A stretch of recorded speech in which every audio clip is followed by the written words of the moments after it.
l'abeille. Marie la fourmi, Patouche la mouche, Belle la coccinelle, Camille Barnabé, Siméon le papillon, Carole, Chloé et Léon le bourdon. Marie la fourmi. Les mauvaises blagues. Léon le bourdon et Huguette la guêpe aimaient se retrouver pour se raconter les derniers potins du jardin. Bonjour les amis! Bonjour les amis! Qu'est-ce qu'elle peut être tarte celle-là! Oh, et puis regarde-moi cette allure. À force de se plier, elle va finir par raser le sol.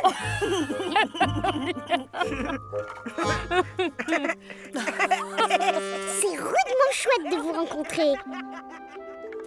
J'avais justement envie de m'amuser. Tu sais t'amuser, toi? Laisse-moi rien. Oh, il faut pas croire, à la fourmilière, l'ambiance est parfois barbante, mais entre les heures de travail, on chahute drôlement. Si tes copines sont toutes comme toi, ça doit être quelque chose! Et comment? Pendant les pauses, on se raconte des blagues marrantes et on joue à des jeux drôlement distrayants. Pas possible. Mais alors tu connais sûrement le jeu du ni oui ni non? Oh oui alors, j'adore ça. On fait une partie? C'est pas la peine, t'as déjà perdu. Fallait pas dire oui. Allons, Léon, ce n'est pas parce que Marie est un peu, disons, naïve, qu'elle n'a pas de nombreuses qualités. À propos, ça te dirait de venir chez moi? J'ai un minuscule service à te demander.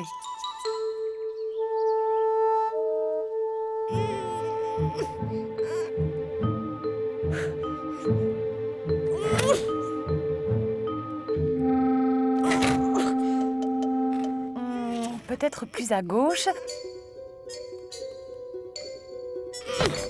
Mais non, moins que ça, voyons. Finalement, je me demande si elle n'était pas mieux de l'autre côté, non? Marie n'avait toujours pas compris qu'Huguette profitait de sa gentillesse et n'avait pour la fourmi aucune tendresse. C'était un plaisir, repasse quand tu veux. D'ailleurs, il reste encore ma cave à débarrasser. Avec joie! Puisque maintenant on est copines, il faut bien s'entraider. Tu viens, Huguette? Il paraît que ça a déjà commencé. Je ne raterai ça pour rien au monde. Qu'est-ce qu'il y a? Où vous allez? Au bal des Lucioles, voyons. T'es même pas au courant. On ne propose pas de venir avec nous, hein. Il faut que tu sois en forme pour demain matin, au boulot. La pauvre Marie se sentit trompée. Le lendemain matin, elle confia sa tristesse à Benjamin le lutin, dont elle connaissait la sagesse. Tu tiens toujours à te faire aimer de ces deux zigotos? Alors envoie-les promener, croisons ma vieille expérience. Mais ils vont se fâcher et ils voudront plus me voir. Au contraire, si tu leur tiens tête, ils finiront par te respecter et c'est eux qui chercheront ta compagnie. Tu as raison, Benjamin. Je me suis trop longtemps laissé faire, mais maintenant, c'est fini. Et s'ils me demandent un service, qu'est-ce que je leur dis?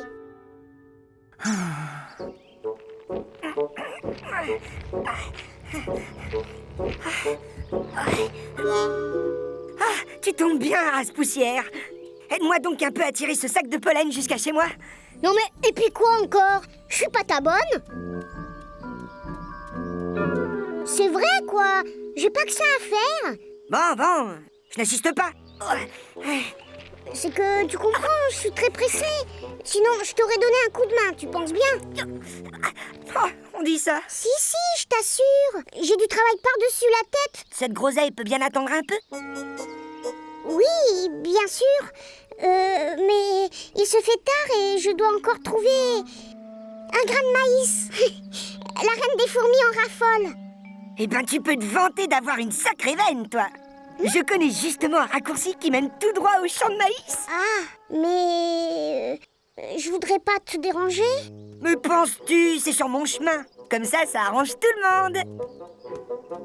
Victime de sa bonté naturelle, Marie ne savait pas refuser. Mais on ne peut pas à la fois se laisser faire et se révolter. Tu prends toute la place, pousse-toi un peu. Tout ça parce que monsieur voudrait profiter tout seul des bonnes occasions de ne rien J'en ai faire. marre de tirer. C'est toujours moi qui... Hé, le pont bouge.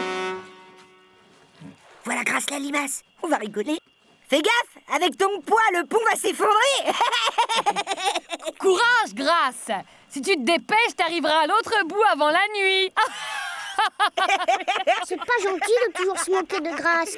Elle en a déjà assez bavé comme ça, cette pauvre limace.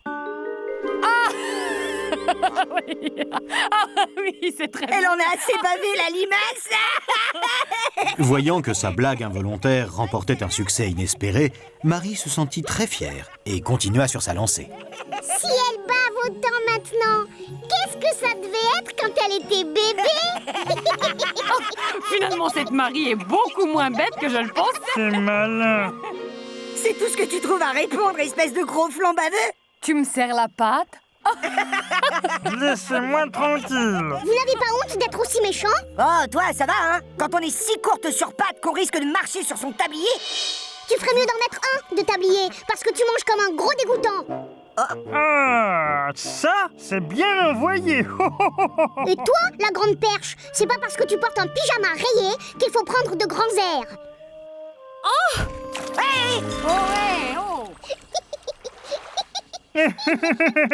Ça, c'est à cause de Alors toi. ça, c'est la meilleure. C'est toi qui as commencé. D'ailleurs, t'as l'air ridicule avec ton pyjama rayé. Arrête!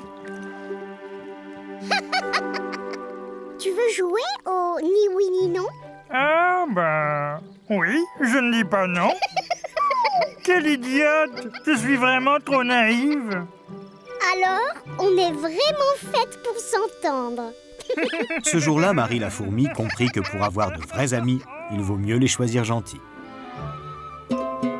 Allongez-vous dans l'herbe et regardez vivre ces drôles de petites bêtes. Loulou le pou et Mireille l'abeille, Marie la fourmi, Patouche la mouche, Belle la coccinelle, Camille, Barnabé, Siméon le papillon, Carole, Chloé et Léon le bourdon.